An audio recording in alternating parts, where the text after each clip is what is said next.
Welcome. In front of me is a Honor X8 and today I will show you how you can capture a screenshot on this device.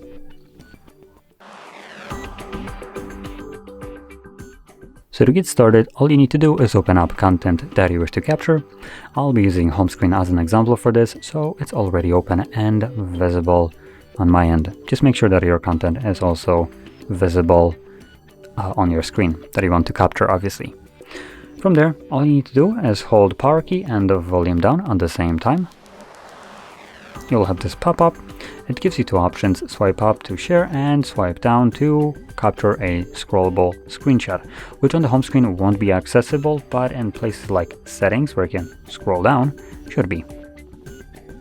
Now once you have captured your screenshot, you can find it in your gallery application and you can navigate to the albums, and here you're looking for screenshot album. And it does double as a also screen recording album, so you'll need to kind of look through it. But as you can see, there is my screenshot. So with this being said, if you found this very helpful, don't forget to hit like, subscribe, and thanks for watching.